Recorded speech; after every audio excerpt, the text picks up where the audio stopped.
বরানগরে বিজেপির পার্টি অফিসে ভয়ঙ্কর হামলা চালানোর অভিযোগ তৃণমূলের দুষ্কৃতীদের বিরুদ্ধে। রবিবার ভোরে দিনের আলো ফুটতে পার্টি অফিসে থাকাকালীন বিজেপি কর্মীদের মাটিতে ফেলে মারধর করে এবং একজনের মাথা ফাটিয়ে দেয়।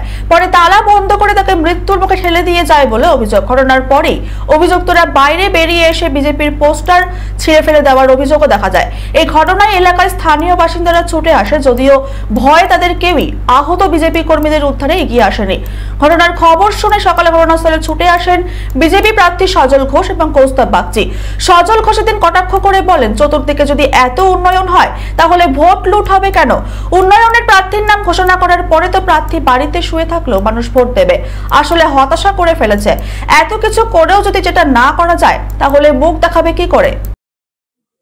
কি আর একবার বারবার বলবো অত্যন্ত লজ্জার নক্কারজনক এই ঘটনা।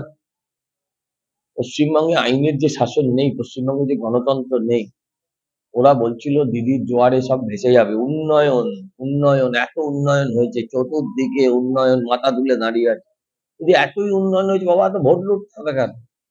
উন্নয়নের প্রার্থীর নাম ঘোষণা করে বাড়িতে শুয়ে থাকলেই তো মানুষ ভোট দেবে, তাই না? আসলে হতাশায় করে ফেলছে, বুঝতে পারছে যে এত কিছুর পরেও যদি জেতা না যায় তাহলে পার্টিতে মুখ দেখাবে কি করে। সায়ন্তিকা দেবী তো ইস্যু নয়, ইস্যু অন্যরা। বড় বড় নেতাদের মুখ থাকবে না, পার্টিতে কানমোলা খাবে। পার্টিতে কানমোলা খেলে তোলা বন্ধ হয়ে যাবে। এটা তো পার্টি করে খায় না।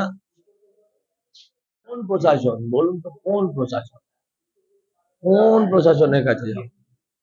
আইন মেনে একটা কমপ্লেন তো করবো, কিন্তু কোন প্রশাসনের কাছে যাবো? আপনি আমায় বুঝিয়ে বলতে পারেন? প্রশাসন বলে কিছু আছে পশ্চিমবঙ্গে? তৃণমূলের নেতারা এই ঘটনা সম্পূর্ণ দায় এড়িয়ে যাচ্ছে, তারা তাদের এই ঘটনা না, এই ঘটনায় তাদের দলের নেই। হ্যাঁ, আমেরিকান রিপাবলিকানদের দল যোগ আছে। হ্যাঁ, আমেরিকান রিপাবলিকানদের যোগ আছে। হ্যাঁ, এর সঙ্গে ওই কি বলে, এদের আল কায়দার যোগ আছে।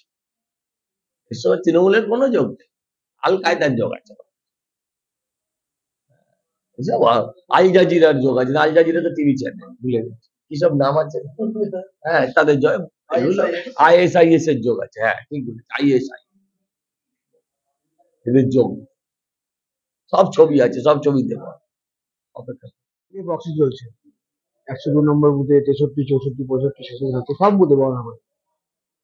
তো 102 নম্বর বুথে যখন বক্সিং মারতে এসেছিল, হাতে হাতেই ধরেছে বক্সে করে। তারপরে আবার 69 যখন শুরু করতে গেছে, তখন আমি আর আমাদের আরেকজন আছে কুশলীদা গিয়েছিলাম ওখানে। তো ওরা বারবার এটাই দেখছে যে আমি ওদেরকে যখন ধরে দিচ্ছি হাতে হাতে, স্বাভাবিক একটা বক্সি আটকে দিয়ে যাচ্ছে। উপর মহলে কৈফিয়ত দিতে হবে না সায়ন্তিকা দেবীর কাছে, কেন এতগুলো ভোট কম হলো। জন্য এই অ্যাটাক দিয়েছে। আমার কপালটা খুবই ভালো, বন্দুকের গুলিটা বেড়া দিয়ে, গুলিটা আমার মুখেই লাগবে। বন্দুকের বার দিয়ে মাথা ফাটিয়ে দিই। দলের মোটামুটি কতজন ছিল মনে হয়? অগুন্তি। কার্যালয়ে তখন আপনি একাই ছিলেন? না, আমরা সবাই ছিলাম, সবাই আমাদের সেফগার্ড করেছে। Bureau report, channel 24/7। সিংহাসনের মহাসংগ্রাম, মসনদ দখলের লড়াই 2024 দেখতে চোখ রাখুন চ্যানেল 24/7 এর পর্দায়।